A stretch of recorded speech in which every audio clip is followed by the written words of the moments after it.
Ok, então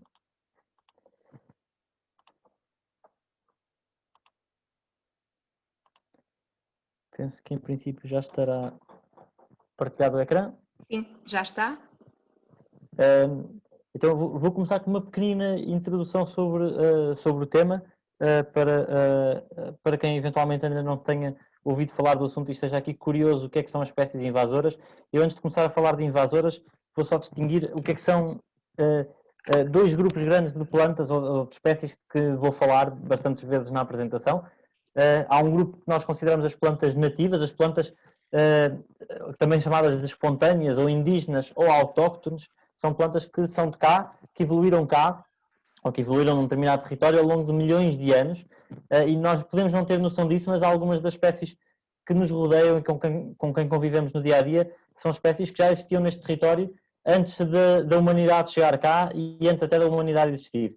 E, portanto, nós convivemos diariamente com espécies que algumas delas já viviam cá com climas diferentes, e o clima foi mudando e elas foram conseguindo adaptar-se a mudanças de clima, a mudanças do território, à chegada do homem, ou o homem começar a alterar a paisagem, e portanto chegaram cá sozinhas e sempre evoluíram cá neste sítio ao longo de milhões de anos. E temos outras plantas que nós consideramos exóticas ou introduzidas, ou alóctones, ou alienígenas, e atenção que aqui alienígenas não quer dizer que seja do espaço, quer dizer que não é deste território, e que consideramos plantas exóticas as plantas que nós trouxemos de outros cantos do mundo, que não chegariam cá sozinhas, que não se espalharam para cá sozinhas e que nunca se conseguiriam se espalhar para cá sozinhas por não terem a capacidade de atravessar oceanos, de atravessar montanhas e de chegar cá. E, portanto, que evoluíram num outro território, num outro contexto, com outras espécies, e que nós depois mudámos de sítio. Conseguem dar algum exemplo de plantas nativas? Que plantas é que será que sempre existiram cá e que evoluíram cá? Castanheiro. O castanheiro, por exemplo, embora durante alguns tempos tenha havido dúvidas se o castanheiro seria nativo ou se tinha sido introduzido pelos romanos, estudos feitos dos pólenes na Cantábria provaram que já havia pólen de castanheiro antes da chegada dos romanos e, portanto, efetivamente, o castanheiro é nativo da Península Ibérica. Não temos a certeza no território do Eurocageo Parque, mas é muito provável que sim, que já houvesse castanheiros, ainda que fossem castanheiros selvagens, com castanhas mais pequeninas, mas já havia castanheiros. Então estão a comentar também o sobreiro, o carvalho, o azevinho, o medronheiro. Muito bem.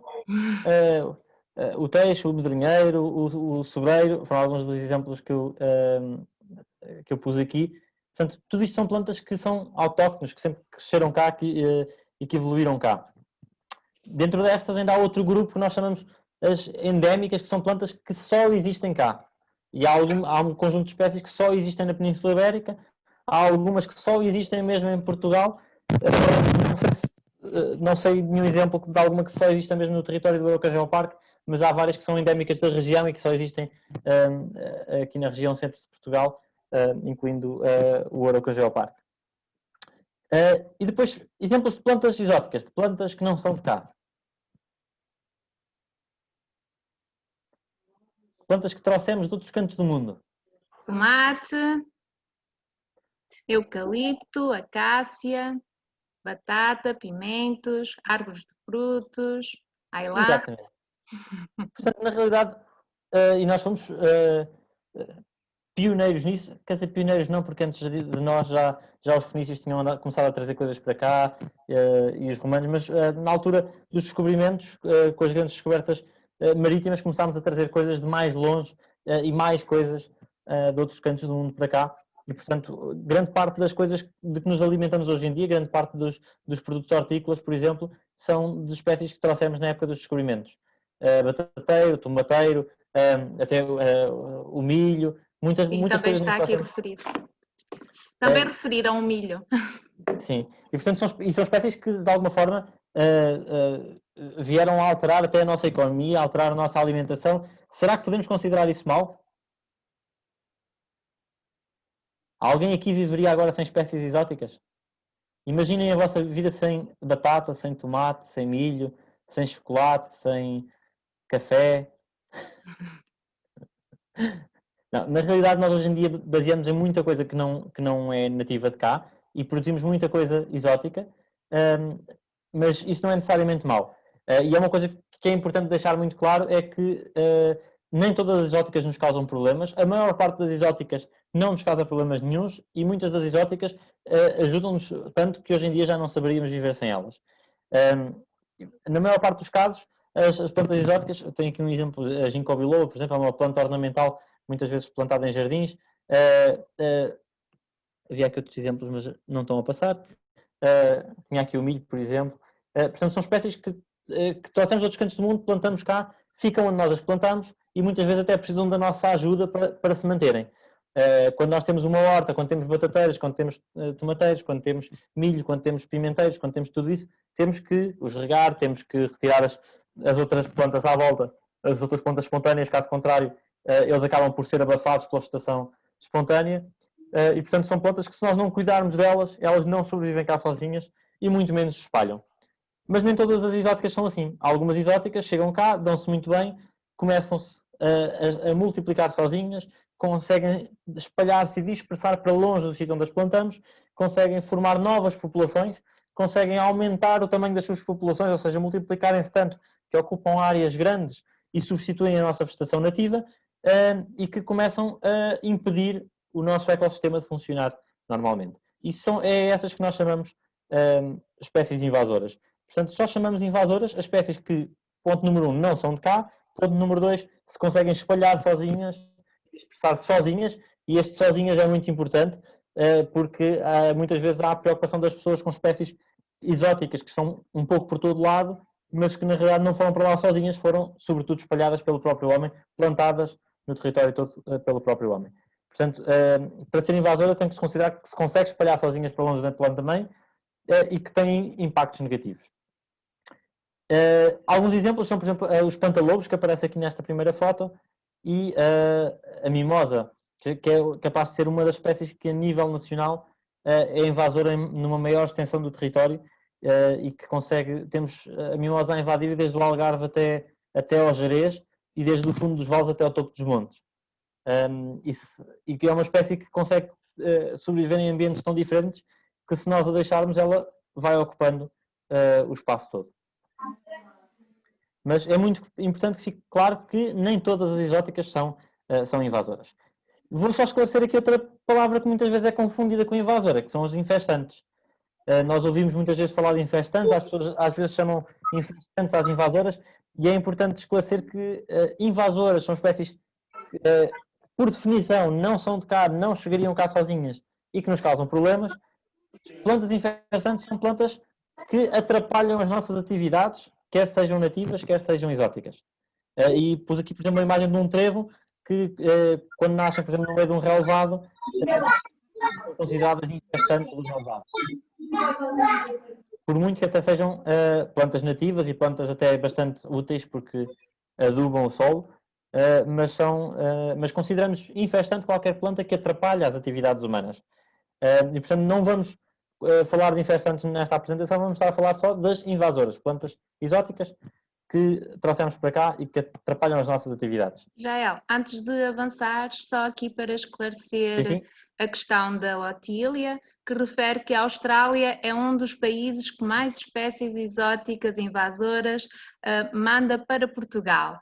E questiona, certo, se calhar convém então explicar como as espécies invasoras chegam até cá? Assim, na realidade nós temos muitas espécies exóticas invasoras originárias da Austrália. Não serão necessariamente os australianos que mandam para cá, mas nós que as vamos buscar lá. Tal como também eles vêm cá buscar muita coisa, agora já não vêm tanto, porque os australianos, por acaso, por terem problemas de invasões biológicas muito graves há mais tempo do que nós, e por serem uma ilha com uma biodiversidade muito peculiar e muito ameaçada, começaram mais cedo a ter uma grande sensibilidade para este problema das espécies invasoras e têm uma política de evitar introduzir novas invasoras bastante mais forte que a nossa. Mas já vou tocar isso 2 diapositivos a seguir, mas efetivamente temos muitas invasoras originárias da Austrália. puxou isto tudo num mapa só para tornar as ideias mais claras. Portanto, temos, por um lado, as espécies nativas que sempre evoluíram cá e ao longo de milhões de anos. Temos as espécies exóticas que foram introduzidas pelo homem recentemente, com esta questão da globalização e da deslocação de espécies de um lado para o outro. Dentro das nativas ainda temos as endémicas, que são as que só existem cá, e dentro das exóticas temos uma pequena parte que são as invasoras, e dentro dessas invasoras ainda há um grupo pior, que são aquelas que nós consideramos espécies invasoras transformadoras, que não se limitam a ocupar o espaço que invadem, mas sim a alterar o funcionamento desse ecossistema.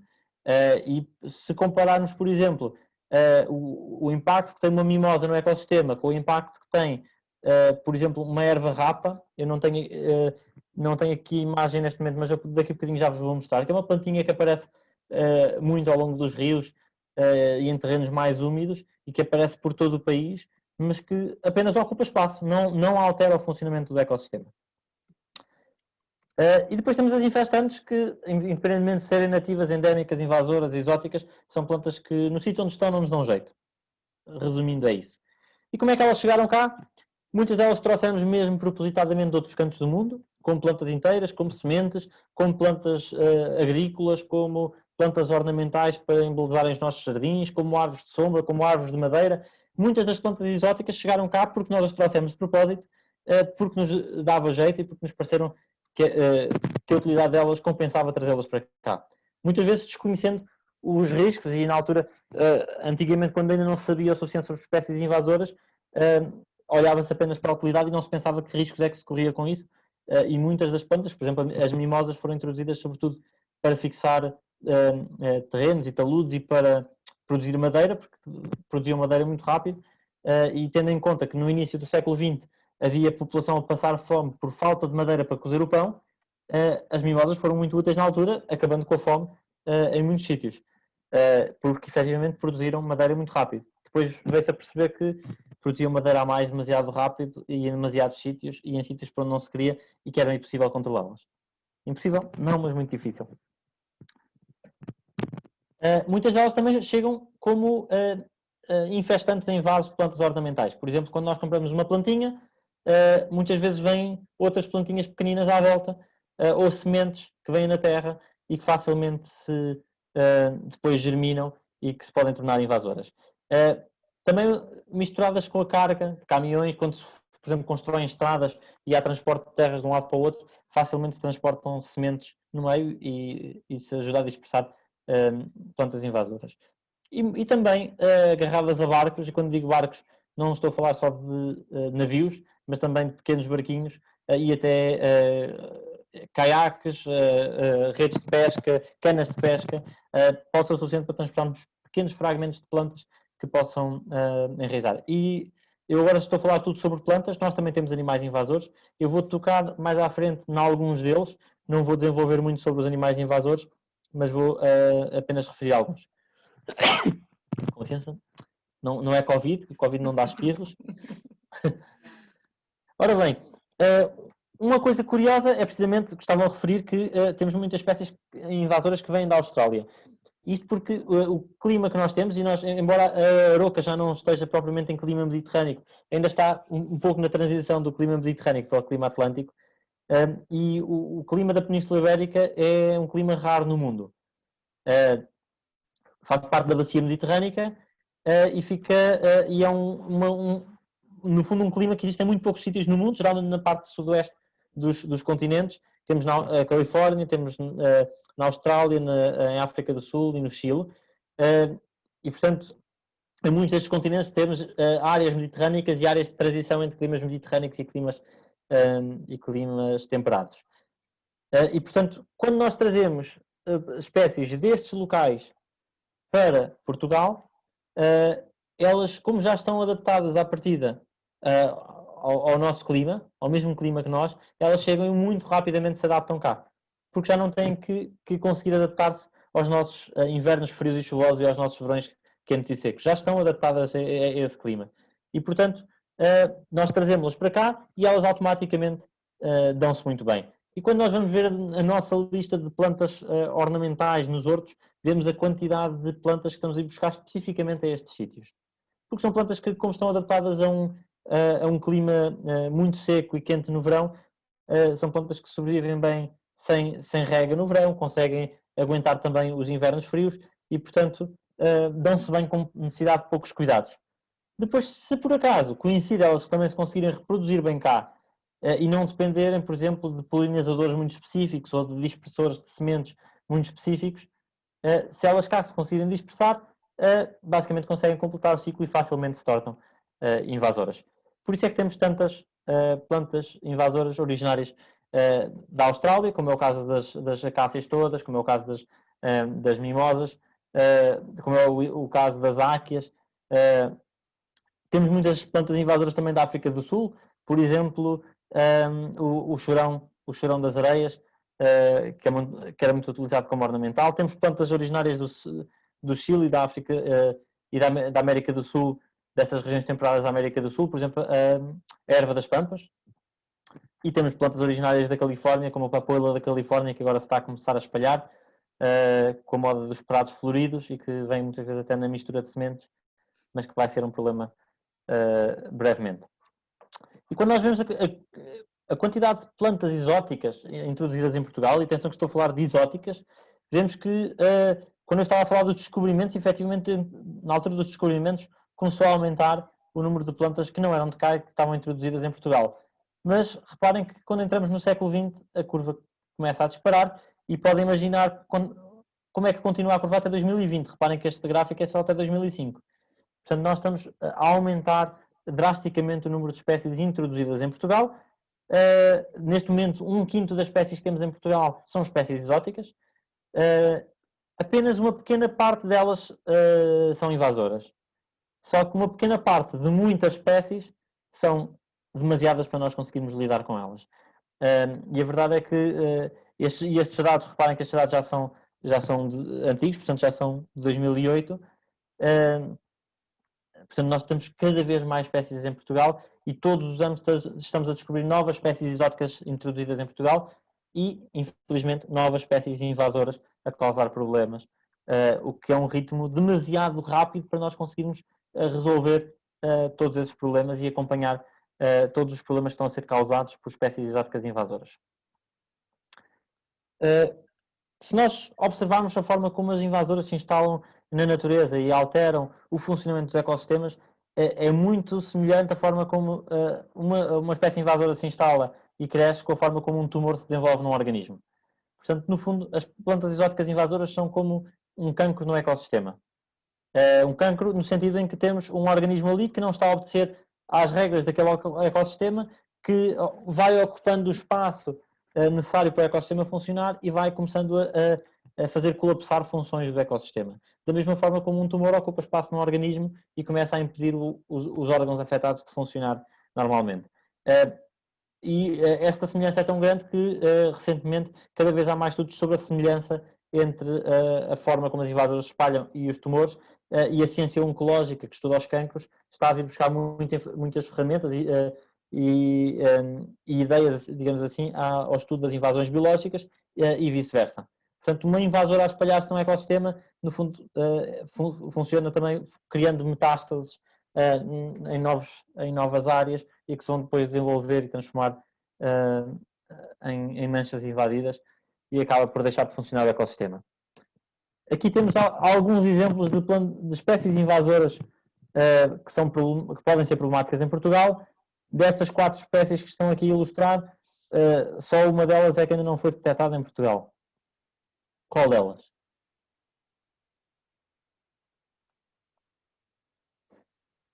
Algum palpite? Ainda não. A, B, C ou D? Tartaruga. A tartaruga. Eu gostava de dizer que sim, mas infelizmente, quer dizer, ainda não a vimos na natureza, mas já apareceram fotos no Facebook de uma senhora deitada em sua casa na cama com uma tartaruguinha destas, e outra espécie muito parecida já foi encontrada a passear nas ruas de Vieira de Leiria pacificamente porque devia ter fugido de alguma casa, e em França já estão a invadir e multiplicar-se na natureza. Já houve uma criancinha de 3 anos a ficar sem um pé, estava a nadar no rio e o pé foi comido. Esta é a tartaruga alligator, é proibida desde 1999, eu cheguei a ver à venda no LX em 2012, e, portanto, infelizmente, embora sejam proibidas, haverá algumas a circular por aí. Algum dia alguém esquece da porta aberta e deixa fugir a sua guilhotina para a natureza, e depois muitas vezes o que acontece é que não põem cartazes a dizer procura-se, fugiu a guilhotina, por favor, oferece recompensa a quem encontrar a guilhotina. Às vezes, quando nós ouvimos aquelas histórias como o crocodilo no Douro, ou o crocodilo em Castelo de Bode há uns anos, algumas dessas histórias são efetivamente verdade, porque muitos desses animais foram vendidos como animal de estimação. Eu cheguei a ver à venda no El Corte Inglês em Vigo crocodilos e, portanto, quem os comprou há 20 anos atrás agora tem crocodilos com 20 anos de idade em sua casa. Com 20 anos já devem estar grandinhos e se fogem para a natureza também podem causar problemas. Felizmente, muitos destes que se espalham para a natureza não se conseguem reproduzir nos nossos climas e, portanto, o crocodilo do Douro, se era mesmo um crocodilo e não uma lontra, não é provável que se consiga reproduzir, mas estas tartaruguinhas, como esta que está na imagem, é nativa da América do Norte, de clima muito semelhante ao nosso e consegue-se reproduzir em Bordeaux, conseguirá reproduzir-se no Rio Paiva, se espalharem para lá, portanto, esperemos que não apareça lá nenhuma. Entretanto, as opiniões vão-se dividindo. Algumas pessoas assinalam a opção C, outra D. No caso, o participante Carlos Duarte refere-se à imagem D corresponde à alface da água. Exatamente, a alface de água parece, visto assim ao longe, parece um jacinto de água, na realidade é como se fosse uma lentilha de água gigante, a alface de água que já é proibida desde 99, infelizmente continua a aparecer nas lojas de aquários e de laguinhos e há trocas no LX e aparece à venda, etc. Mas é uma espécie que já é proibida e que pode fazer o mesmo que o jacinto de água. Aquela ainda não foi encontrada na natureza em Portugal, mas está em Portugal por todo lado, em tudo o que são laguinhos ornamentais. A espécie C que aparece aqui em baixo, este peixinho é o siluro, que já está no Rio Tejo, e que é um peixinho carnívoro que fica com 2 metros, 3 metros e que pode engolir tudo o que lhe caiba na boca. Portanto, não vão nadar com bebés para o Rio Tejo. Se não for por causa destes peixinhos, será pela qualidade da água que não é melhor para andar lá a nadar. E, portanto, esta primeira espécie que aparece aqui é que é uma trepadeira chamada kudzu, que é de origem japonesa e que é uma invasora terrível em muitos pontos do mundo. O nome dela em inglês é mile a minute, que significa 1 milha por minuto. Tão rápido é o crescimento dela. Na realidade não cresce mesmo 1 milha por minuto, mas o crescimento é tão rápido que há histórias de pessoas que vão de férias e quando voltam não encontram a casa. E, portanto, podem imaginar o que é que esta espécie faz quando chega a um território. Há casos dramáticos como uma ilha, creio que é a ilha de Santa Helena, que é um pequeno estado, um pequeno país, ilha, em que o centro é um vulcão, que não é cultivável, depois tem uma pequena faixa de território à volta, que é onde conseguem cultivar, viver, etc. E é toda a área disponível do país.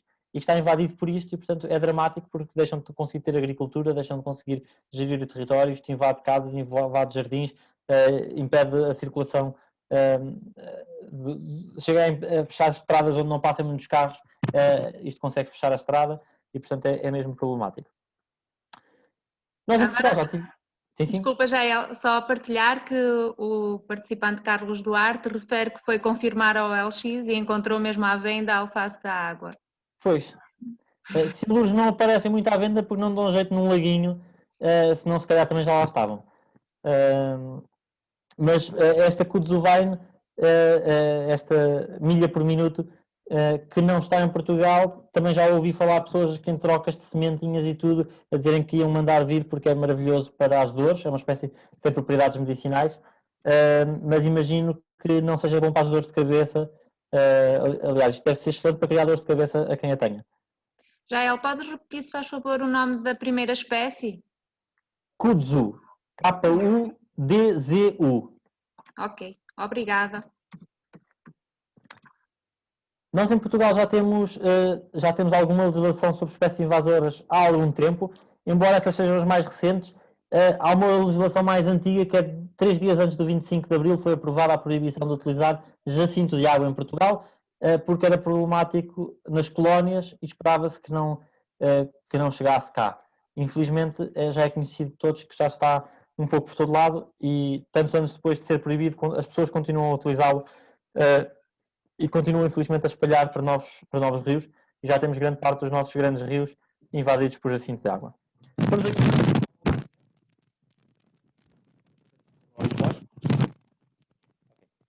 Vamos aqui a alguns exemplos. Esta aqui, felizmente no Aracajá Parque ainda não se vê muito, mas já há pontualmente. Mas se descerem um bocadinho mais em direção à costa, começam a ver ali a partir de São João da Madeira como é que ela está a espalhar, chegam à zona da Aveiro ou de Gaia e percebem o problema terrível. E isto não é um problema da Aveiro ou de Gaia, isto é um problema de ser uma planta que tem planta masculina e planta feminina, em que antigamente plantavam só plantas femininas, que portanto não produziam semente, eram estéreis, até que de alguma forma chegaram a Portugal as plantas masculinas. E, portanto, Aveiro e Gaia só têm mais plantas masculinas do que Aroca. Portanto, à medida que as plantas masculinas forem espalhando e forem produzindo mais pólen, todas as plantinhas que vocês veem vão produzir milhões de sementes todos os anos. E, portanto, em poucos anos, todos os sítios que têm uma plantinha, em poucos anos podem ficar como está aqui na imagem. E já, desculpa. Sim, sim. A título informativo, também posso partilhar que durante o último mês fiz a recolha de algumas plumas e as plantas das quais eu tive a oportunidade de recolher, fui verificando e o número de plantas femininas e hermafroditas é similar, ou seja, é um problema que, sim, a curto prazo, se não existir uma intervenção, por certo, vão se originar novos focos de invasão. Por exemplo, se vocês forem, é muito comum, algumas áreas de Portugal neste momento só têm ainda plantas femininas.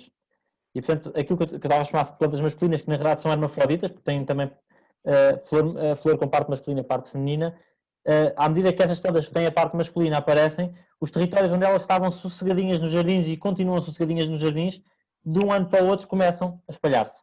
E, portanto, nestes territórios onde elas estão a começar a chegar, muitas pessoas ainda não repararam no problema, e ainda não repararam que é um problema, e ainda dizem, mas esta está aqui há tantos anos e nunca se espalhou, e portanto é natural que haja muitas pessoas que ainda são céticas a esta espécie ser invasora, porque em algumas partes do território é muito recente a chegada das plantas masculinas ou das plantas hermafroditas que conseguem fazer com que ela se reproduza. Se forem, por exemplo, para Viseu, nós ainda não vemos em Viseu esta planta a espalhar-se, vemos plantinhas isoladas em jardins. Mas já está em Aroca, portanto, muito facilmente, em um ano ou dois, chega lá a planta masculina e começam-se a espalhar. E a partir do momento em que começam a espalhar, são muito poucos anos até ficar o terreno todo cheio de ervas das plantas. Já agora, a Elizabeth Carvalho está a questionar como se diferenciam as flores femininas das hermafroditas. A forma melhor é à lupa. Nós temos, temos agora um projeto internacional sobre isso, com Portugal e Espanha, que é o projeto Life Stop Cortadéria. Se forem procurar na página do projeto, veem essas dicas todas e na nossa página também temos, com fotografias de detalhe da planta masculina, da planta feminina. Por vezes consegue-se ver também a olho nu, porque umas são mais fofinhas que as outras, mas a forma melhor, e é sempre melhor confirmar, tentar isolar uma daquelas florinhas e tentar perceber se ela tem estames. Os estames são aquela parte das flores que produz pólen, que são uma espécie de saquinhos compridos que produzem o pólen. Se tem estames ou se só tem, portanto, a parte feminina, que tem assim uns estigmas compridinhos para receber o pólen. Consultem a nossa página, eu penso que estão lá já as fotografias, senão eu posso, se tiverem interesse, escrevam-nos que nós enviamos fotografias da parte masculina e da parte feminina para conseguirem identificá-las. Mas a forma mais fácil de identificar que há plantas masculinas é elas estão a germinar.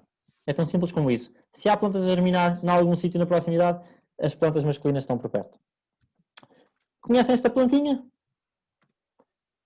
A mimosa, preferiam não conhecer, não é? Já falei dela há pouco, isto são fotos na Lausanne, mas é uma espécie que é particularmente problemática porque, de facto, consegue germinar desde o rio até ao topo do monte, em áreas secas, e desde o Jerez até ao Algarve. E, portanto, é daquelas espécies que, se nós dessemos tempo, ela colonizava Portugal todo.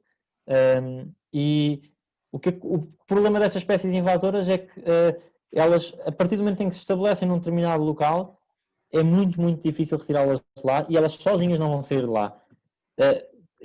por exemplo, se vocês tiverem um terreno e nascerem silvas, e abandonarem um silvado durante décadas, o silvado evolui para um bosque.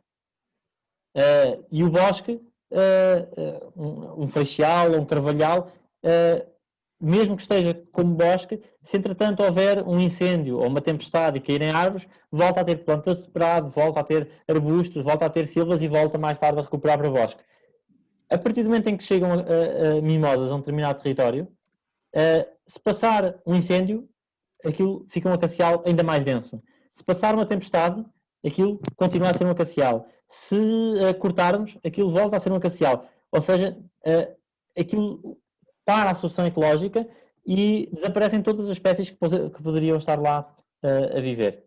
E desaparecem não só as plantas que lá estavam, mas desaparecem todos os animaizinhos que se alimentavam de cada uma daquelas plantas, e muitas das plantas têm insetos específicos que se alimentam de cada espécie de planta, insetos, doenças, parasitas, e depois todos os animaizinhos predadores que se alimentavam desses animais, e todos os predadores todos que se alimentavam dos animais que se alimentavam dos herbívoros que se alimentavam dessas plantas. Portanto, a partir do momento em que um ecossistema é invadido por mimosas, fica um acacial denso, desaparecem as espécies que lá estavam e desaparecem em cascata todas as outras espécies dos níveis tróficos superiores, os outros predadores todos.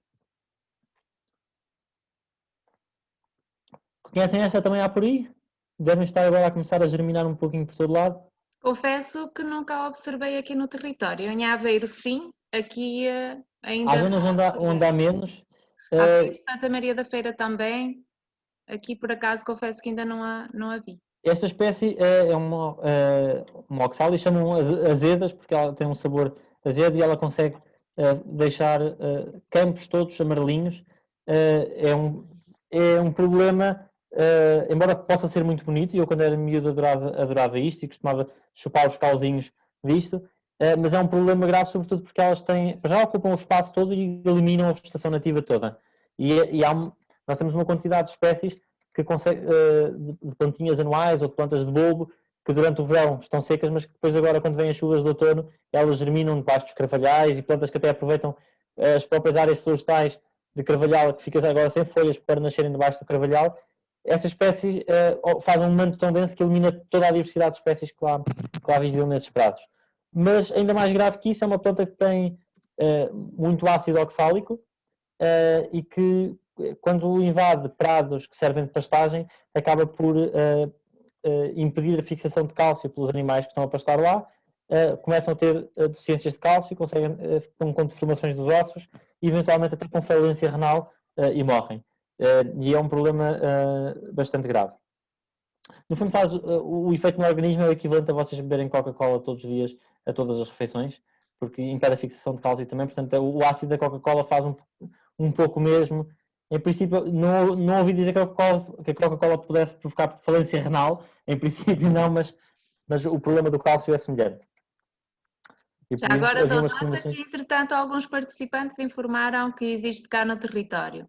Na freguesia de Alvarenga, outras pessoas identificaram nos campos, mas como não sei a localização, não sei a que freguesia se referem. Mas pronto, então, sugiro-vos colocarem no nosso mapa das invasoras, já vou falar dele mais à frente, para ajudarem a mapear onde é que essas espécies já ocorrem no território.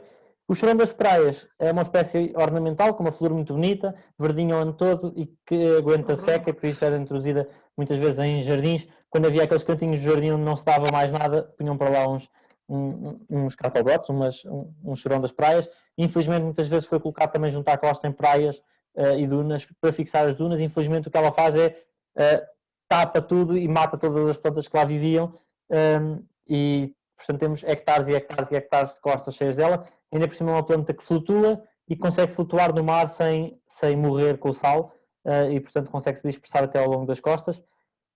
Nas áreas interiores, o problema é sobretudo quando é utilizada como ornamental, e porque depois ela o fruto dela tem uma massa gelatinosa à volta das sementes, que faz com que as sementes se colem. Se algum animal ou um carro esmaga um fruto, as sementes colam-se a tudo e portanto são dispersadas facilmente, e elas vão germinar, sobretudo em sítios secos, onde, como elas acumulam água nas folhas, conseguem competir mais facilmente pela água contra as outras plantas que não têm este mecanismo. Vamos agora falar desta criatura fofinha que é a áquia picante, que infelizmente já está no território do Aroca Geoparque e que é uma espécie de arame farpado que se multiplica sozinho. E é uma espécie com espinhos de 3, 4 centímetros muito duros e que esta espécie produz frutos só com 2 sementinhas, só que as sementinhas ficam lá guardadas o tempo de vida todo da planta, à espera que um dia a planta morra ou o ramo seja cortado, e quando a planta seca, o fruto abre a alta velocidade e atira as sementes pelo ar, e é uma planta que reage assim também quando há um incêndio. Portanto, a planta, quando é queimada, em vez de simplesmente morrer e acabar aquela população da planta, não, a planta mãe morre e aqui vem uma sebe de áqueas que herdeu, as plantas morreram, mas ao morrerem todos estes frutinhos abriram ao mesmo tempo e espalharam sementes a toda a volta, por vezes até 200 metros, que depois vão germinar e todo este prato que vocês veem aqui é um relevado de áquia picante que quando germina é pequenino, mas que depois fica com 2, 3 metros de altura e ninguém consegue entrar nesta área. E temos extensas áreas de território invadidas por áquia picante, infelizmente já foi detectada também em Aroca em 2 ou 3 pontos do território. Jael, peço desculpa, mas algumas pessoas estão a colocar questões sobre os métodos de controle. Não sei se vais abordar um pouco mais à frente ou se vale a pena fazer. Vou abordar, mas levemente. Era sobre as espécies anteriores ou sobre Sim, esta? no caso, sim, já fizeram a questão relacionada com a mimosa, com os chorões e agora também se aplica aqui à áquia picante, sim. Ok. Vou voltar atrás então. Em relação à mimosa, é uma espécie que eu vou. Aliás, em relação à erva das pampas, se calhar é melhor para nesta altura avisar que melhor é, enquanto não decidem como arrancar a planta, a melhor coisa e a coisa que faz melhor efeito com pouco esforço é cortarem as plumas antes delas espalharem a semente. Portanto, nesta altura, se cortarem todas as plumas, cada sementinha só dura 1 ano ou 1 ano e meio. Portanto, se vocês, as plantas conhecem, se lhes cortarem as plumas antes de elas dispersarem a semente, e melhor ainda, se for antes de elas produzirem a semente, quando mal elas abrem, vocês cortam, e puserem para dentro um saco de plástico bem fechadinho e para o lixo, ou queimarem, por exemplo, assim impedem a formação de semente.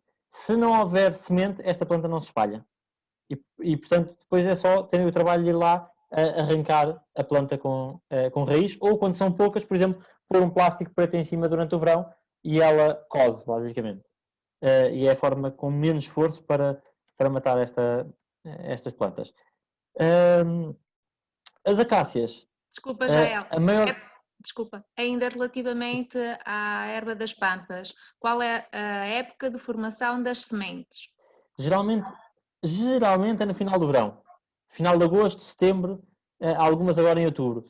Temos visto que cada ano temos observado a floração mais cedo no ano. Este ano acho que a primeira que nós vimos acho que ainda foi em junho. E portanto estão a florir cada vez mais cedo. Para isso também temos um desafio que vou falar mais à frente, que é o desafio da fenologia, em que convidamos as pessoas a seguir uma plantinha destas ao longo do ano, todos os meses tirarem uma fotografia, para nós conseguirmos perceber quando é que elas iniciam a floração e, portanto, convidamos a participar nisto. Mas a melhor forma é, mal abre o penacho, cortarem. Portanto, a partir de junho, durante o verão, já podem começar a abrir e pouco tempo, diria cerca de 1 ou 2 semanas depois de abrir, ela está com semente. Mas o ideal é não lhe darem tempo. Quanto mais cedo a cortarem, melhor.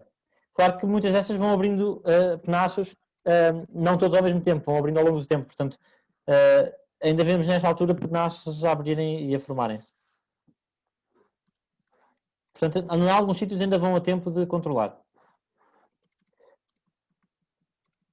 Em relação às acácias e à mimosa, um dos problemas é a produção de sementes e o outro problema é que elas regeneram muito facilmente quando são cortadas. Portanto, o ideal é serem descascadas. Nós temos uma parte no nosso site, eu já vos vou mostrar no nosso site, em invasoras.pt, onde conseguem ver métodos de controle para cada uma destas espécies e tem até videozinhos a explicar como é que se descasca. Tudo que são acácias pequeninas e mimosas pequeninas que ainda dê para arrancar, arranquem, que é a forma mais fácil. Quando já não dão para arrancar, em princípio já têm espessura suficiente para se conseguirem descascar atenção que deve ser nas épocas em que a casca sai tão facilmente como uma casca de banana. Se ela estiver a custar a sair, esperem por uma época melhor, geralmente na primavera ou no outono. Depois há outros métodos quando já não é possível descascar ou quando são áreas muito extensas em que, por exemplo, se corta e pincela a toiça com herbicida, mas depois fica mais caro, é obrigatório o cartão de aplicador de fitofármacos, é preciso uma logística toda muito mais complexa, a eficácia também nem sempre é a melhor e estamos, no fundo, estamos também a utilizar um produto químico que poderá ter impactos, por muito cuidado que se tenha, poderá ter algum impacto, portanto eu prefiro sempre que possível o descasque. As azedas, pois é um problema para controlar porque elas têm bulbinhos que se espalham muito facilmente. Cada vez que arrancamos, o cal é um pouco elástico e faz de fisga, nós puxamos para cima e o bulbinho enterra-se ainda mais. E portanto é complicado remover.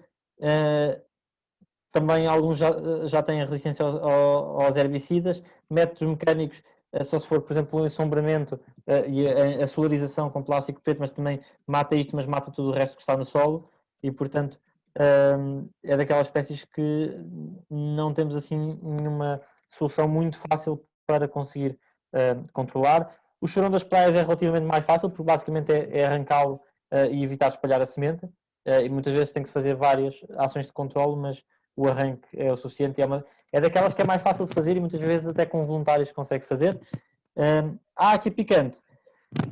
Enquanto ainda estão pequeninas, por exemplo, em zonas que arderam, e geralmente é nas zonas que arderam que encontramos invasão da áquia picante, quando elas estão pequeninas e ainda não deram e ainda não são muito grossas, ainda não têm muitas reservas na raiz, é motorroçadora e em princípio elas não rebentam outra vez. Quando já estão maiores, o arranque, o problema aqui é sempre que quando elas já têm frutos formados, já não se pode cortar e deixar no terreno, porque senão a semente vai se espalhar outra vez. Portanto, nessa altura tem sempre que se remover para fora do local, antes que os frutos abram, o que nos dá sempre uma janela de tempo muito curta para fazer o controle, mas o ideal é mesmo cortar as plantas e remover o material logo, antes que se espalhe a semente. Jael, só mais uma questão. A Austrália não reage da mesma forma ao corte que a mimosa, certo?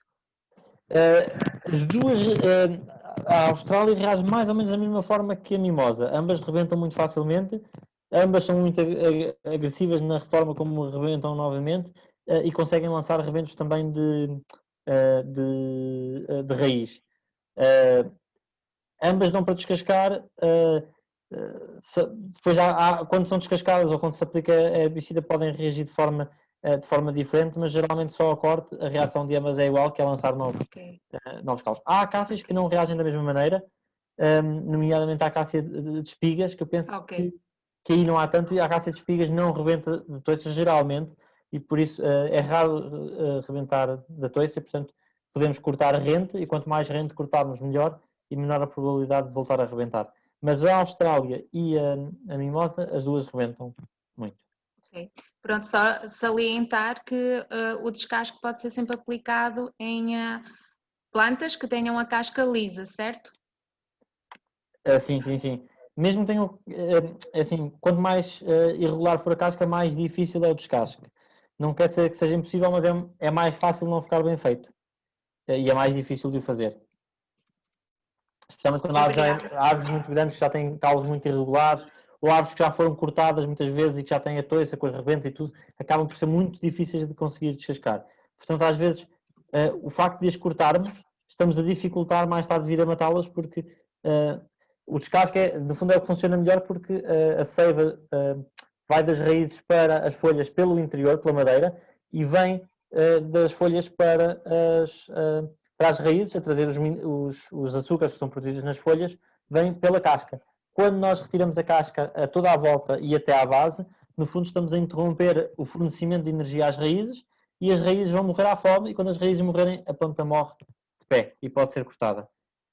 Quando nós tentamos matá-la de outra maneira e cortamos, as raízes estão cheias de reservas e voltam sempre a arrebentar. Portanto, este método de descasque permite esgotar as reservas da raiz e depois cortar a árvore sem que ela volte a arrebentar. Okay. Obrigada. Aqui na fotografia nessas fotografias mostro um dos impactos mais graves das invasoras neste território, especialmente nos territórios do centro e norte de Portugal, que é o problema das espécies invasoras pirófitas. Plantas que estão adaptadas ao fogo. Plantas que ardem bem e precisam do fogo para se multiplicar e que são beneficiadas pelo fogo. E, portanto, depois de haver um incêndio, e esta foto aqui à esquerda é um ano depois do incêndio, e vemos as Austrálias todas, o tamanho que já têm, e crescem tão rapidamente que abafam toda a vegetação nativa que lá existia. E reparem que as árvores que nós vemos aqui de pé, no meio deste agacial, não são Austrálias, são pinheiros. Portanto, muitas vezes o que acontece é que nós temos até pinhais, olivais, ou outros usos do solo. Não temos lá acácias, mas as sementes foram-se espalhando para lá ao longo de anos e anos a partir de acácias que estão próximas. E vão acumulando sementes no solo e as pessoas não se apercebem que a área já está invadida por acácias, mesmo que não se vejam as acácias. A invasão das acácias só é revelada pelo fogo. No fundo, como antigamente se fazia com a fotografia analógica, que só depois de revelar o negativo é que se via as fotografias, aqui acontece a mesma coisa, só depois de passar um fogo é que revela a invasão das acácias. Muitas vezes temos milhões e milhões de sementinhas no solo à espera de um fogo para germinar, em sítios onde não suspeitamos que há acácias, e só depois de passar um fogo é que nascem acácias e matam tudo o que lá vivia antes. E tornam muito mais difícil a gestão da vegetação, tornam muito mais difícil o uso do solo, e são muito complicadas de controlar depois. Portanto, quando nós vemos uma acácia isolada e dizemos, mas esta não é problema, porque esta está aqui sossegadinha, nunca se espalhou. Não, ela espalhou-se, ela está a espalhar continuamente sementes para todo lado, só que fica à espera de um fogo para revelar o problema. E, portanto, especialmente quando temos acácias isoladas, é a forma mais eficaz de as controlar, é nesse momento, enquanto estão isoladas, matá-las e impedir que elas continuem a acumular sementes no solo. Mais alguns exemplos de plantinhas invasoras que aparecem no território. Aqui à esquerda em baixo temos o polígono capitatum, uma plantinha com uns pomponzinhos, estes capítulos de flores cor-de-rosa muito bonitinhos, e portanto foi uma planta introduzida como ornamental, mas que consegue espalhar-se muito eficazmente e cobrir áreas enormes de terreno. Por exemplo, em muros, aparecem em muros, aí quando se sai da Aroca a subir em direção à Alvarenga, há logo ali uma série de muros cheios desta planta, e é uma planta que espalha por semente, portanto às vezes nós pensamos que eliminamos tudo e depois andamos anos e anos e anos a retirar as germinações que aparecem todos os meses a germinar um pouco por todo lado. E é uma planta que mesmo muito pequenina consegue dar logo flor e portanto é um pesadelo depois para eliminar.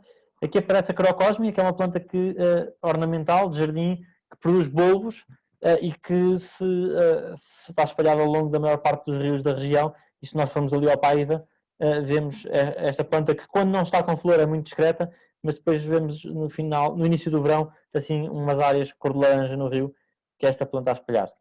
É invasora, mas apenas ocupa espaço, não tem assim impactos muito graves, não transforma o funcionamento do ecossistema, por exemplo. Aqui à direita temos duas invasoras transformadoras. Em cima é a geridensa, é uma planta submersa, já vou falar dela mais à frente, que foi detectada no Rio Paiva o ano passado. E em baixo está uma plantinha que infelizmente foi detectada este ano no território e que é das invasoras mais problemáticas da Europa, e que tem habitat favorável para se espalhar em Aroca. Esperemos que se consiga ainda ir a tempo de a eliminar e de evitar problemas maiores. Já agora dou nota que esta planta, que é sanguinária do Japão, foi detectada por uma pessoa que até está a participar, que é o Pedro Rezende, e que é bastante ativo e é um observador do projeto de ciência cidadã que nós temos aqui no território, que se chama Biodiversidade do Aroca Geoparque, e foi ele o primeiro a identificá-la e a partilhar pronto, a sua, ao mesmo tempo, angústia quando a viu, porque teve exatamente essa sensação que seria esta invasora que de todo não a queríamos encontrar por cá. Só dar nota também aqui do papel que cada cidadão tem na identificação destas plantas. Fica o agradecimento porque efetivamente quanto mais olhos tivermos a olhar para o território com este cuidado de detectar quando aparecem essas plantas que são um problema, e essa é particularmente problemática. Quanto mais gente estiver atenta a isso, melhor, mais cedo se detectam os problemas e maior probabilidade temos de conseguir resolvê-los. E precisamente a pensar nisso é que nós criámos o projeto invasoras.pt, em que inclui, o projeto começou em 2000 e, aliás, começou em 2005, temos a plataforma na net desde 2013, portanto, tem-se feito ações, workshops, palestras, ações de campo, ações em escolas, formações para técnicos, formações para professores, formações sobre identificação das espécies, formações sobre controle das espécies, palestras, temos corrido o país todo, de norte a sul, workshops participativos para encontrar soluções para gerir melhor estas espécies. Portanto, temos trabalhado um pouco com todos os públicos-alvo, ações também no campo, formações de como, aqui vemos, por exemplo, uma área de descasca de mimosas e campos de trabalho científicos em que ao longo de uma semana inteira as pessoas estão juntas para aprender como controlar estas espécies. E aqui vemos o mapa das nossas ações um pouco pelo país, nossas, da equipa toda. Eu sou relativamente recente na equipa, só estou há 4 anos, mas desde 2005 se tem feito ações um pouco por todo lado. E cada vez temos tido mais ações e tentamos chegar a públicos mais diversos.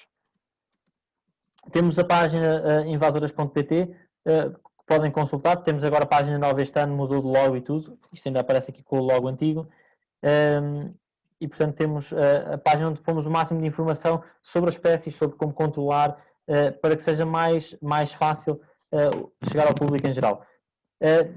Foi criado um guia de prática de identificação de plantas invasoras em Portugal, já não está disponível em papel, também já está desatualizado e, portanto, esperemos que dentro de um ano ou dois se consiga fazer alguma coisa, esperemos fazer alguma atualização do guia, se não em formato papel, pelo menos em formato digital. Este está disponível em formato digital, mas já tem algumas coisas desatualizadas.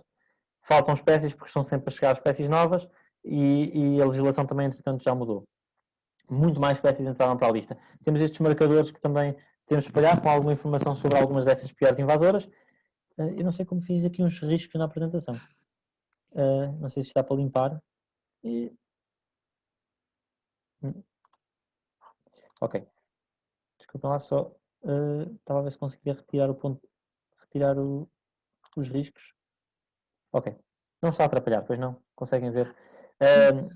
Pronto, temos o projeto de Ciência Cidadã, em que convidamos toda a gente a pegar, quem tenha smartphones, temos uma aplicação que não é de uso obrigatório, mas que recomendamos quem quiser e tiver ainda espaço no seu telemóvel para introduzir esta aplicação, para instalar esta aplicação. É uma aplicação que permite mapear estas invasoras e quando encontram alguma, fotografá-la e pô-la no mapa. Aqui está a dizer que em breve, também para iOS, portanto para iPhones e iPads, já está disponível para iPads e iPhones a partir deste mês. E portanto podem pegar nos vossos telemóveis e se tiverem espaço, quando forem à App Store instalar a aplicação do Stay Walk Covid, instalam esta também já agora, que é para prevenir pandemias de invasoras. E os dados todos que são produzidos com esta aplicação, com a ajuda de todos nós, ficam depois disponibilizados para uso, tanto para a informação da União Europeia de onde é que estão estas espécies invasoras, como também para quem queira fazer estudos científicos sobre a distribuição das espécies, ficam disponíveis numa base de dados que é o GBIF, e portanto são de acesso livre. A ideia é disponibilizar à sociedade informação produzida com a ajuda de toda a sociedade. Temos de trabalhar também na questão da prevenção e na detecção precoce de plantas invasoras e temos de trabalhar também na questão da divulgação do controle biológico. Há uma espécie em particular que é a acácia de espigas, para a qual a equipa onde trabalho já introduziu controle biológico em Portugal. No fundo, um parasita muito específico que só ataca uma espécie de acácia, nem sequer ataca as outras, e que no fundo consegue formar bugalhos nas acácias e impedi-la de produzir sementes. E temos feito algumas ações de divulgação sobre isso. E temos estes desafios que aparecem aqui no canto inferior esquerdo, que lançámos há 3 anos, os desafios das invasoras, em que começaram por ser 4, este ano são 5 desafios. O desafio 1, ajudar a mapear as plantas invasoras com a ajuda da aplicação. O desafio 2, acompanhar a mesma planta invasora ao longo do ano, fotografando todos os meses. E temos uma aplicação também feita para isso, feita por estudantes que fizeram esta aplicação para podermos, para as pessoas poderem monitorizar a floração e os estados de cada planta ao longo do ano. A detecção, portanto,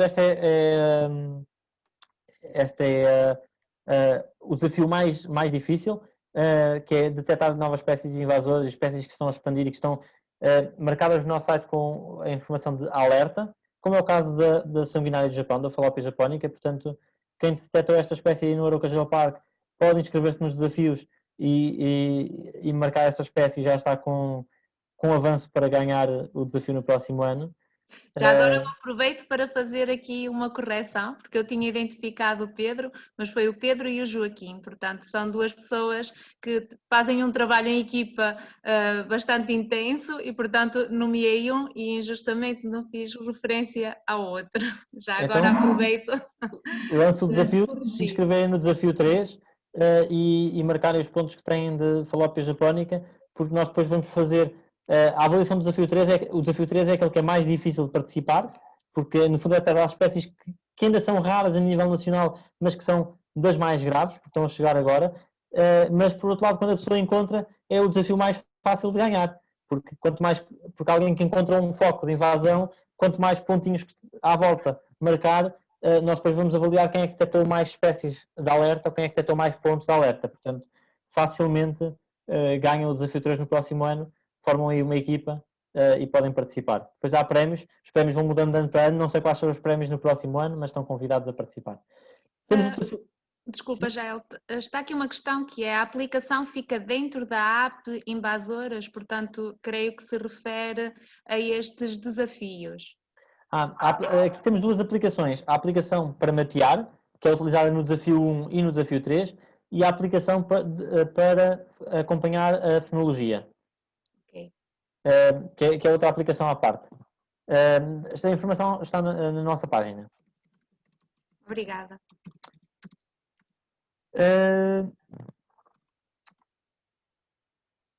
Já agora, pois aqui vem a aplicação que é esta que está aqui do lado esquerdo, plantas invasoras em Portugal, e tem aqui a nova plataforma, o novo site, que precisam de se registar e depois, estando registados, dizem na aplicação qual é o vosso login e podem depois começar a mapear as espécies. O desafio 2 é esta aplicação que está aqui, Invasive Plant CV, que foi uma aplicação que foi desenvolvida por estudantes de um curso profissional da Escola Dom Duarte em Coimbra e que fizeram esta aplicação especificamente para este desafio 2. O desafio 3, temos aqui algumas imagens e temos um cartaz que vocês podem pôr aí, que é este cartaz que nós desenvolvemos para as pessoas mapear a Falópia japónica, a sanguinária do Japão, que é uma das espécies que está como alerta, e portanto, se quiserem, nós mandamos este cartaz para espalharem por aí e sensibilizar as pessoas para detectar novos focos de invasão desta espécie. Quanto mais cedo se detecte, melhor. Esta é uma espécie que, para terem noção, no Reino Unido, o valor do terreno, o valor de uma propriedade, é afetado pela presença desta espécie. Esta espécie desvaloriza o valor de um prédio. Além disso, uma pessoa que detecta isto no seu quintal, em Inglaterra, é obrigada a retirar o solo a 2 metros, até 2 metros de profundidade, 4 metros para cada lado desta planta. Para vocês terem noção da gravidade dela, é uma planta que consegue rebentar muros, rebentar paredes de casas, rebentar pavimentos. Portanto, é uma planta com impactos gravíssimos até sobre as estruturas. Que cresce muito rápido, cresce até 2, 3 metros de altura, tem rizomas muito fundos. Qualquer fragmentozinho dá origem a uma planta nova, portanto as pessoas que vão com uma motorroçadora vão cortando isto aos pedacinhos e os pedacinhos são projetados para longe. Cada vez que passam com a motorroçadora, aumentam a extensão da invasão. Portanto, aqui vem uma fotografia, tudo bem que é uma criança, que é pequenina, mas dá para perceber a altura da planta e dá para ver aqui uma área de controle. Isto é o mapa de distribuição desta espécie em Portugal até o momento. Há um único ponto em Coimbra conhecido, num canteiro perto do estádio, de resto são tudo pontos para o norte, e esta área aqui da Aroca ainda não estava marcada, portanto, no fundo, tirando a questão de Coimbra, tirando este canteiro em Coimbra, a Aroca provavelmente é o sítio mais a sul onde essa espécie já se está mesmo a espalhar. Ela, quando chega aos rios, é particularmente problemática, porque depois, chegando ao rio, vai o rio todo, muito facilmente espalha ao longo do rio e invade o rio todo. Temos feito também ações de voluntariado para controle de invasores, um pouco por todo o país, e temos agora o desafio 5, que é a atuação, em que se inclui desde o cortar as plumas até descascar acácias, fazer ações para controle destas invasoras. E temos aqui umas recomendações de como perder esta guerra em 7 passos. Portanto, o que não fazer? É importante que, se alguém quiser deixar as invasoras espalharem-se e perder esta guerra contra as invasoras, é só não apostar na prevenção e na detecção precoce. Porque, efetivamente, a melhor forma de nós conseguirmos detectá-las, de resolver o problema, não é tentar eliminar quando já se estão a cobrir em costas inteiras, é evitar que cheguem ao território. É muito mais fácil e mais barato do que retirá-las quando já estão estabelecidas. Quando se estabelecem, é muito mais rápido, é muito mais barato e fácil detectar enquanto ainda são pouquinhas e atuar logo e retirar logo do que esperar e atuar mais tarde quando já se espalharam muito. Portanto, se não se atuar logo ao início, o problema já vai ser difícil de resolver. Ter mais olhos que barriga é outra forma de perder a guerra contra as invasoras. Ou seja, tentar dispersar em muitas direções e não estabelecer prioridades.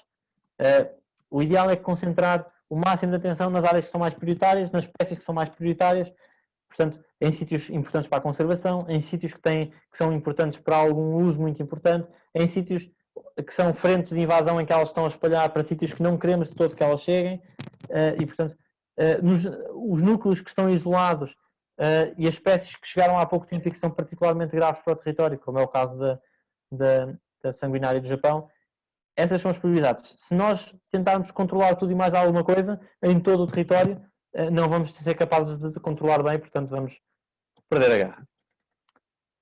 Virar a costa do inimigo é outra maneira de perder a guerra. Portanto, a partir do momento em que se decide controlar uma espécie ou um núcleo dessa espécie, sabemos que é necessária continuidade. Estas espécies não se controlam com ações isoladas. É preciso saber que nós vamos controlá-la hoje e ela vai rebentar daqui a umas semanas ou daqui a uns meses e nós temos que estar lá para fazer controle de seguimento, se queremos efetivamente controlar o problema. Muitas vezes a falta de coordenação ou a falta de comprometimento dos diferentes intervenientes, em que uns intervenientes querem efetivamente resolver o problema, mas os outros até ajudam quando dá, quando não é prioridade ou quando não é tão mediático e não fazem nada, ou só fazem quando o problema já é grande e já dá nas vistas. Muitas vezes isto faz com que o problema se continue a espalhar. Portanto, é importante haver coordenação e é preciso haver comprometimento a meta é esta e vamos tentar, especialmente quando estamos a falar de invasoras transformadoras e de espécies de controle mais complicado.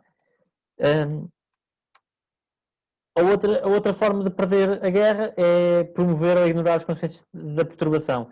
Nós muitas vezes, se as ações não são bem planeadas, a perturbação que nós causamos numa determinada área acaba por ser pior e despertar muitas invasoras que estão lá latentes. Pensemos, por exemplo, nas sementes das acácias, que estão ali quietinhas em zonas que não estão a germinar, e se de repente nós vamos lá e cortamos ou matamos um acacial todo de uma vez, a quantidade de luz que chega ao solo e que aquece a terra vai fazer com que muitas dessas sementes acordem, e num sítio onde tínhamos um acacial maduro que podíamos ir pouco a pouco convertendo num bosque e plantando nativas no meio, se nós matamos aquilo tudo de uma vez, a perturbação é o suficiente para começar a acordar muitas daquelas sementes. O mesmo acontece, por exemplo, quando o facto de utilizar máquinas pesadas que façam o corte destas acácias, os rastros dessas máquinas acabam por perturbar o solo, destruir a vegetação nativa e fazer germinar muitas sementes que estão no solo, e às vezes o efeito que nós temos de ir lá para dentro com uma maquinaria pesada é pior e acaba por despertar mais invasoras do que aquelas que estamos a controlar. E subestimar ou desconhecer o inimigo e, sobretudo, não proteger o amigo. Ou seja, quando nós subestimamos a capacidade de dispersão ou a capacidade de regeneração destas espécies invasoras, facilitamos que o problema se agrave. E outra coisa que não podemos esquecer é que não vale a pena estar a lutar por lutar, nós estamos a lutar por proteger alguma coisa. Portanto, temos que identificar bem quais são as espécies que queremos proteger, quais são os habitats que queremos proteger, quais são os sítios do Conselho onde não queremos que estas espécies cheguem de todo. Eu diria, por exemplo, o Rio Paiva. Ninguém quer que a falópia japónica, que a sanguinária do Japão, chegue ao Rio Paiva e de repente ocupe o espaço todo da Galeria Hípica do Rio Paiva.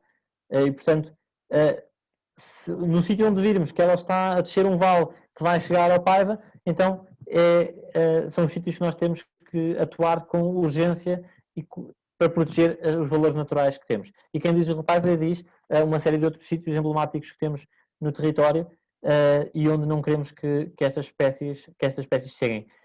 Quando nós temos localizadas áreas que têm espécies ameaçadas, e atenção que saiu agora, esta semana, o livro vermelho, o livro da lista vermelha das plantas vasculares, que tem uma lista das espécies que estão ameaçadas de extinção em Portugal, e portanto, sítios que saibam que têm espécies destas no Conselho devem lutar, não só para lutar contra as invasoras, mas sobretudo para evitar que estas plantas desapareçam do Conselho. E ignorar o regime de fogo. Quando nós esquecemos que o fogo, tudo bem que nós queremos que haja menos fogos e que haja fogos menos graves, mas nunca vai deixar de haver fogo. E, portanto, há ciclos de fogo e vai haver fogo sempre na paisagem, e quando nós ignoramos isso e quando subestimamos a capacidade ou a possibilidade de uma área arder, acabamos por estar a ignorar uma parte importante do problema, porque muitas destas invasoras que nós temos afetam os ciclos de fogo e são afetados pelos ciclos de fogo. E, portanto, quando houver um incêndio, cada vez que há um incêndio, a área dessas plantas pirófitas aumenta. Eu, como sou um animal aquático, tenho trabalhado muito com ecossistemas aquáticos e primeiro com anfíbios, agora com plantas aquáticas, estou sempre a tentar puxar o projeto das invasoras mais para dentro d'água e, portanto, tenho feito algum esforço para que sejam postas mais espécies invasoras na nossa página e que se faça alguma divulgação delas. Muitas vezes são dispersadas pela aquariofilia, por os laguinhos ornamentais, em que muitas vezes o que se vê nos hortos são tudo espécies exóticas e às vezes chegam espécies, é assim que se dispersam muitas das espécies exóticas e das espécies invasoras para o nosso território. Isto é um viveiro aí na região também que há uns anos se detectou que estava com a zola, que é um feto invasor, a espalhar-se no viveiro. Portanto, quem comprou alguma plantinha ali levou como bónus a zola e a erva de pinheirinha, duas das piores invasoras aquáticas, que depois se espalham muito facilmente pelo território.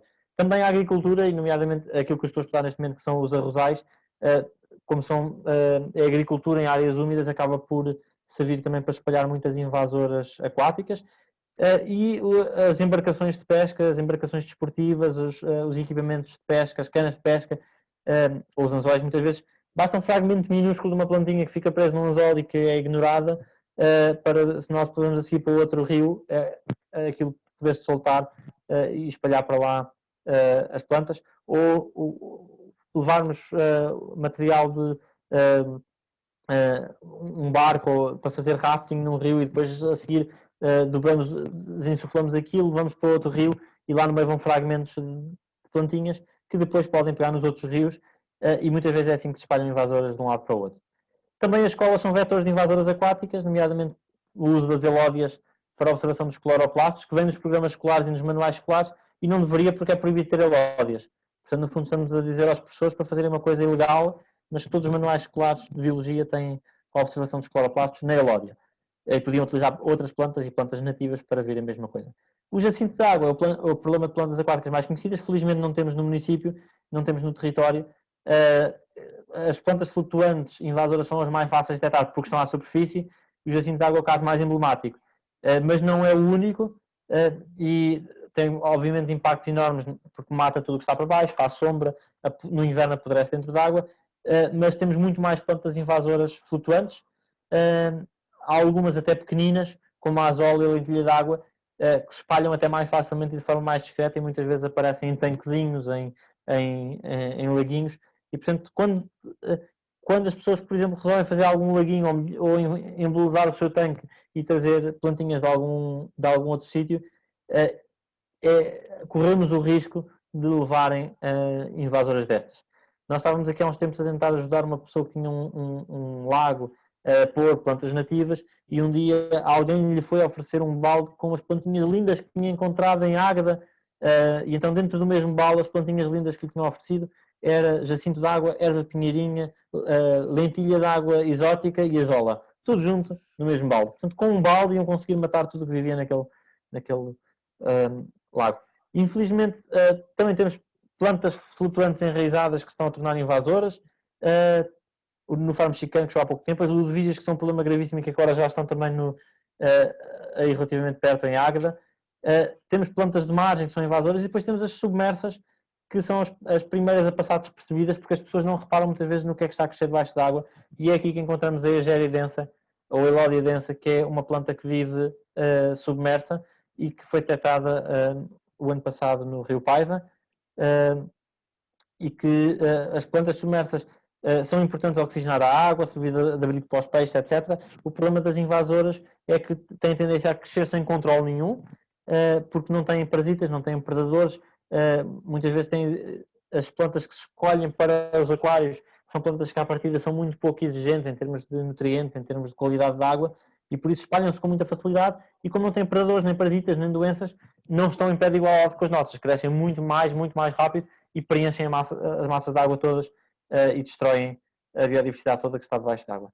A Elódia africana, sim? Desculpa, pensei que já tinhas terminado desta informação. Ok, também estás a passar para outra espécie, é a Elódia, não é mesmo? Já agora, apenas aqui uma questão. A Elizabeth Carvalho questiona se o jacinto pode ser compostado. O jacinto pode ser compostado. O problema do jacinto é que, na verdade, temos tanto jacinto e cresce tão rápido que não dá ritmo para se compostar, ou seja, a compostagem não resolve o problema. Havendo jacinto a ser retirado, pode ser compostado, mas não podemos ter a ilusão de que vamos conseguir controlar o problema com isso. Ok, depois são algumas partilhas de observações, o rio Volga que tem jacinto de água, mais informações, peço desculpa. Há aqui outra questão da participante Elsa Sanches, que questiona até que ponto as alterações climáticas podem beneficiar a propagação das invasoras. Podem. E podem até fazer com que algumas plantas exóticas que estão cá quietinhas e não estão a invadir, de repente se tornem invasoras. E podem alterar os ciclos de fogo e fazer com que haja mais fogos, mais tempestades, mais eventos climáticos extremos que facilitem algumas invasões. Podem também fazer com que algumas plantas que têm períodos curtos de floração e que produzem pouca semente comecem a aumentar o seu período de floração ou comecem a florir mais cedo e que comecem a tornar mais invasoras. Também por isso é que nós estamos a fazer aquele desafio 2 de monitorizar a floração, porque isso vai nos permitir, se fizermos isso ao longo de muito tempo e tivermos muita gente no país a avaliar a mesma espécie, nós podemos começar a reparar se há alterações do padrão de floração de uma planta, por exemplo. E pode fazer com que plantas que neste momento não são problemáticas cá, de repente passem a ser. A Elódia africana, nós não temos aí no território ainda, esperemos que não apareça, faz o mesmo que a Egéria, só que em vez de ficar com 3 metros de comprimento, fica com 8 metros de comprimento. E, portanto, colmata completamente as massas de água e é particularmente mais grave. Já está em Coimbra, já está no Algarve, já está no troço final do Guadiana, bloqueia canais de rega, impede a navegação, bloqueia bombas de rega, bloqueia barragens. Tivemos a fazer algumas ações de controle, tanto com voluntários como a própria Câmara se envolveu, muito rapidamente volta. A desvantagem das ações de voluntariado é que é necessário seguro, tem pouco rigor, é mais difícil a organização, especialmente em meio aquático. As vantagens é que é mais barato, envolve-se as pessoas, é uma oportunidade educativa, pode-se envolver as pessoas a participar no território e tem uma vantagem que é uma oportunidade para ajudar as pessoas na identificação, especialmente dessas aquáticas em que as pessoas olham para a água e aquilo são tudo limos. E na realidade, por exemplo, nesta foto, à esquerda temos a Elódia africana, que é invasora, à direita temos o ceratófilo, que é nativo. E a maior parte das pessoas, distinguir plantas terrestres já é um desafio, distinguir plantas aquáticas que ao longe parecem todas iguais ainda é pior. E, portanto, as ações de voluntariado têm essa vantagem. Nós temos na nossa página estas fichinhas que estão aqui à direita, nas páginas das elódias, que ajudam a distinguir as elódias.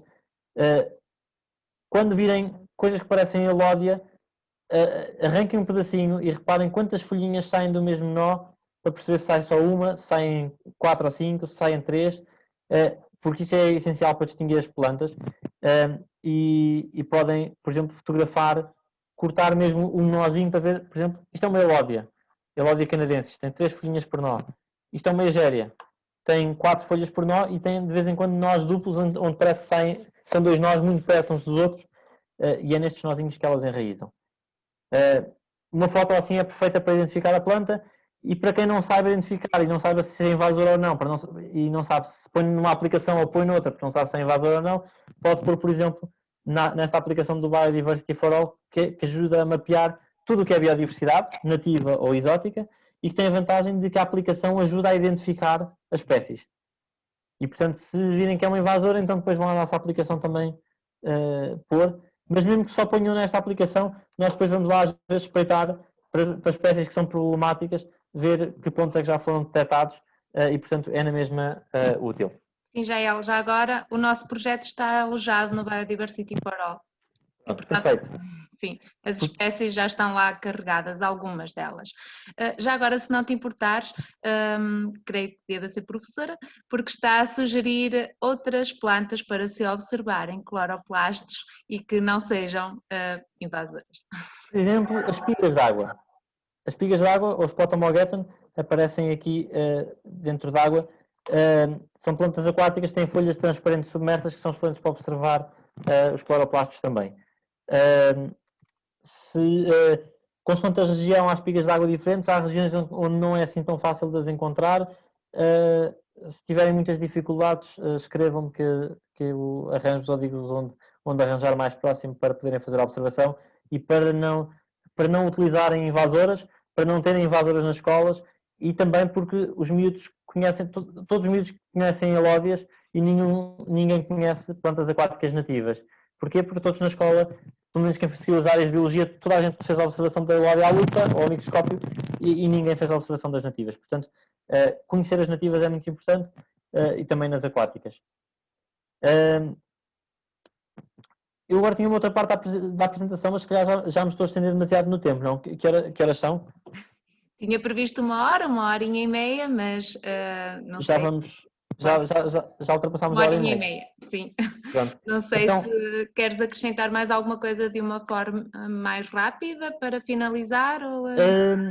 Queria só chamar a atenção, vou passar assim muito rápido algumas coisinhas, que muitas vezes nós vemos muitas invasoras e achamos que podemos controlar aquilo tudo sem cuidado nenhum porque é tudo invasor.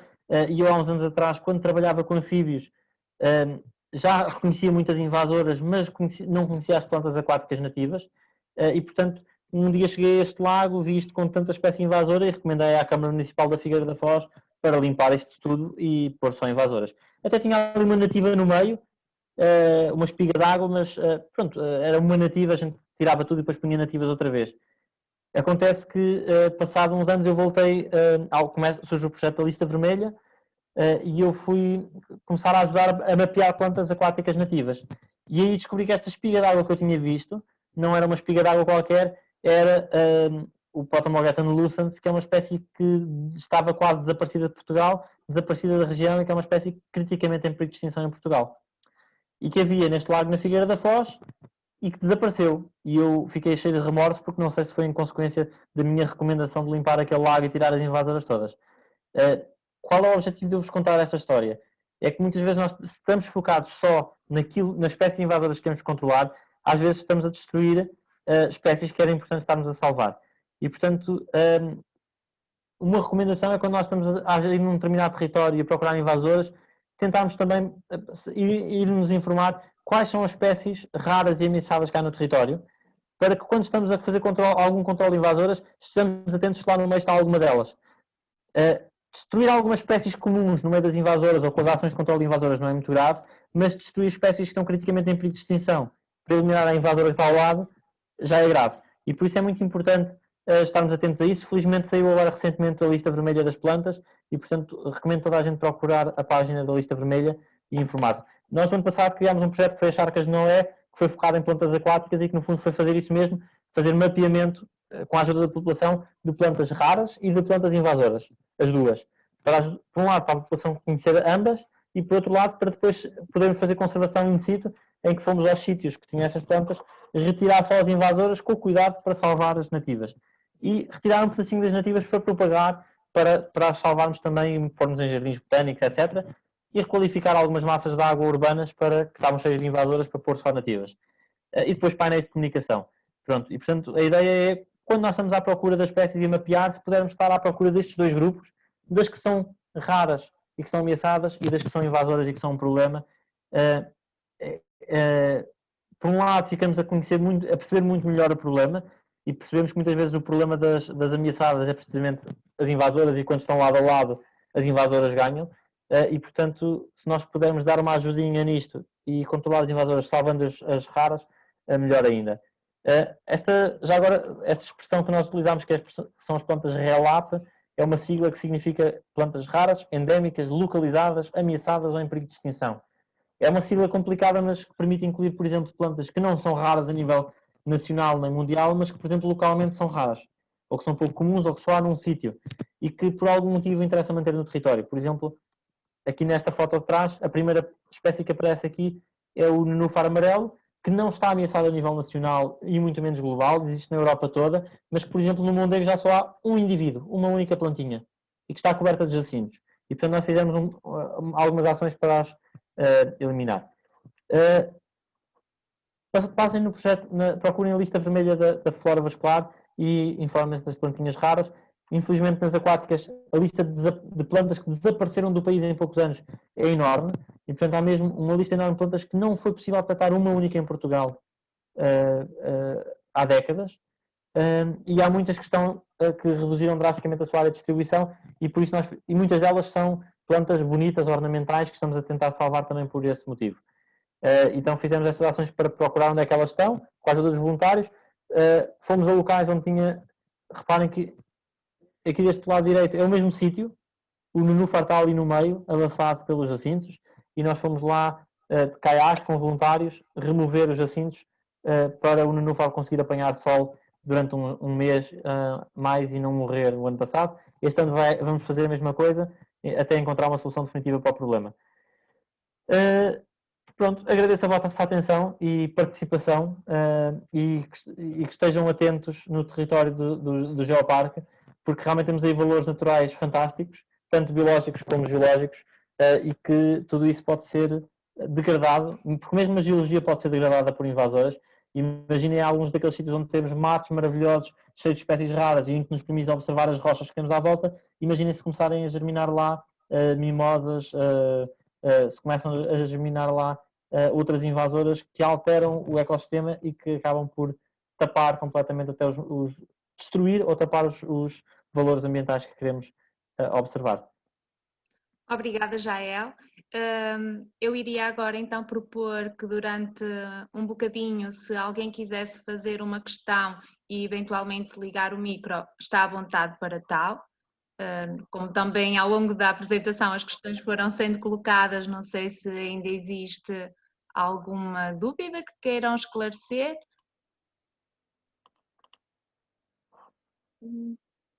Para já estão a dar os parabéns pela apresentação, a dizer que gostaram muito.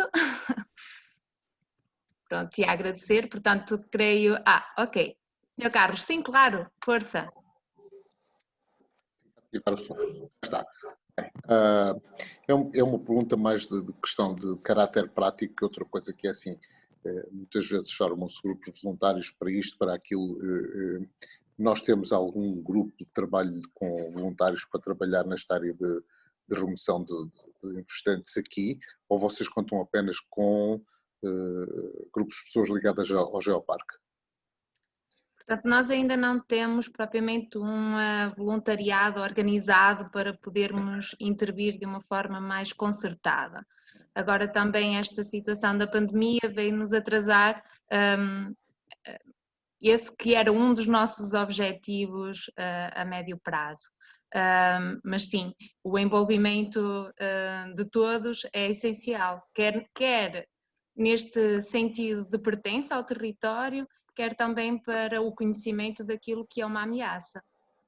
Porque seria se calhar a melhor sugestão, porque eu estava a começar a recordar-me agora, eu já me lembro de onde é que estive com o Jael, que já estive na do ano anterior. Comecei-me a recordar de parte daquilo que não, pronto, e foi por isso que comecei a encadear estas coisas todas.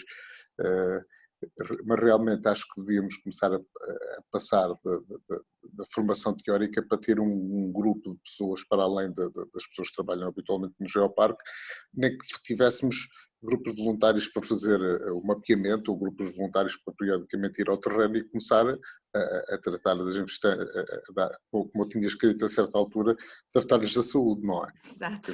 Porque temos que proteger um bocado aqui o nosso ambiente. Okay? Claro que sim, sim, é uma boa sugestão, agradeço. Realmente temos mesmo a questão dos voluntários como um objetivo, agora temos de ter o cuidado, não é? Crescido face a este desafio que estamos a viver, mas esperamos conseguir, não é? Ok, obrigado, é só isso. Sim, e por vezes quando começamos, quando as pessoas começam a envolver e se envolvem em controlar voluntariamente algumas dessas invasoras, e por exemplo, pensem na erva das pampas que está a chegar agora ao território, se em cada aldeia os vizinhos combinarem, olha, para o ano vamos cortar as plumas todas logo no início para impedir que elas produzam semente.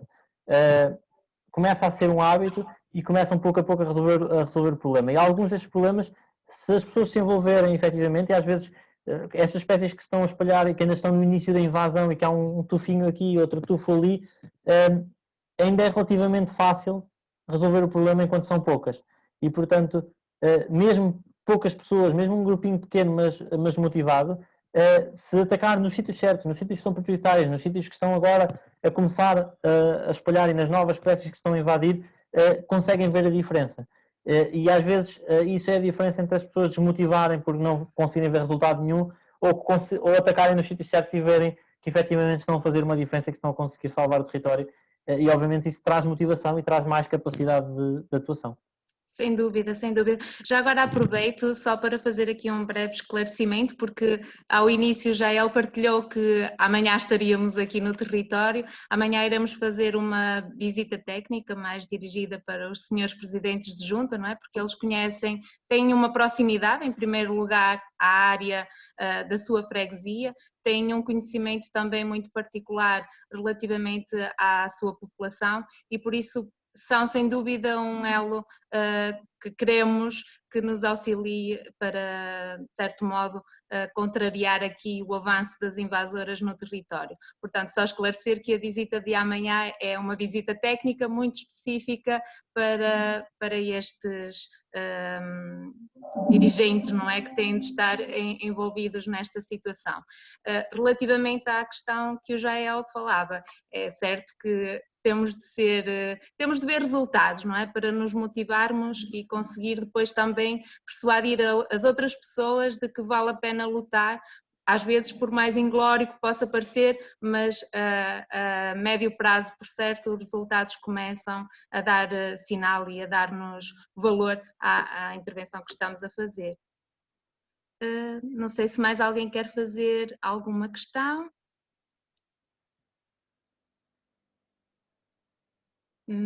Só aqui acompanhar no bate-papo, portanto as pessoas estão a dar parabéns pela iniciativa e pela comunicação realizada pelo Jael. Também aqui o Ecoescolas de Escariz, ao longo desta semana, desta primeira Semana Nacional sobre as espécies invasoras, desenvolveu bastante trabalho com algumas turmas do seu agrupamento e, portanto, está aqui a professora Fátima a dar nota desse trabalho desenvolvido ao nível das escolas e eu tive a oportunidade também de partilhar alguns momentos, no caso com a professora Elisa, e sem dúvida que os meninos, no caso foi uma turma de primeiro ciclo, estavam muito motivados e empenhados em ajudar, neste caso a cortar as plumas da erva das pampas, portanto trazê-los para fora do contexto de sala de aula também faz todo o sentido e todos sabemos que aprendem muito mais, ou muito melhor. Pronto. Há aqui uma questão, já vi, posso responder, sobre Não. a Sagitária, que Carlos Duarte diz aqui que chegou a ver, efetivamente a Sagitária é uma das que continua desaparecida. Eu fui lá ao Ribeiro das Abadias, recolhi amostras de, não encontrei a Sagitária, mas recolhi amostras de lama para germinar, para ver o que é que nascia de lá. Não nasceu nenhuma Sagitária até agora, mas ainda não desisti do sítio e tenho estado atento e informei a Câmara, portanto tenho estado a trabalhar em colaboração com a Câmara Municipal sobre a gestão ali das ribeiras das abadias. Pode ser que apareça uma Sagitária. Em Montemor, também noutro sítio histórico de ocorrência desta espécie, conseguimos. Ontem estivemos a guardar mais argila do fundo de uma vala que está a ser escavada este ano e que expôs sedimentos com décadas, na esperança de que germine lá alguma destas plantas desaparecidas em Portugal. E, portanto, espero, não foi este ano que salvei a Sagitária, que recuperámos a Sagitária, conseguimos encontrar foi a Valisnéria, que era outra que estava desaparecida. O último registro de herbário em Portugal era de 1980 e que este ano conseguimos encontrá-la em Mira. Infelizmente é mais uma planta que tem planta masculina e feminina, só encontramos os meninos. Portanto, no próximo ano vamos ver se conseguimos encontrar alguma menina. Caso contrário, eles não produzem mais sementes, conseguem se reproduzir vegetativamente, mas não conseguem recuperar os bancos de sementes e estar preparados para alterações ambientais. Mas pronto, continuamos para o ano, estamos cá outra vez para procurar mais algumas destas plantas e pode ser que seja no próximo ano que salvamos a Sagitária. De qualquer maneira, obrigado pela dica e não ficou esquecida e temos estado a trabalhar nesse sentido a ver se conseguimos seguir essa pista na esperança de conseguir encontrar esta espécie. Ok, eu espero não me ter esquecido de nenhuma questão aqui no bate-papo, por vezes é um bocadinho difícil estar a conciliar tudo. Se eventualmente me esqueci, podem voltar a colocá-la. Como ninguém se manifesta, eu vou dar então por encerrado este webinar. Agradecer mais uma vez ao Jael esta capacidade de comunicar e de nos transmitir o quanto nós podemos fazer para travar a disseminação destas espécies. Portanto, muito obrigada em nome da Associação Geoparque Aroca e do município de Aroca, que são as duas entidades parceiras nesta primeira Semana Nacional sobre as espécies invasoras. Muito obrigada. De nada, muito obrigado pelo convite e espero que seja útil para o território. Encontramos em Aroca um dia destes. Obrigada. Nós, amanhã. Até amanhã. Um bom fim de semana para os restantes e uma boa noite. Boa noite. Boa noite. Tchau.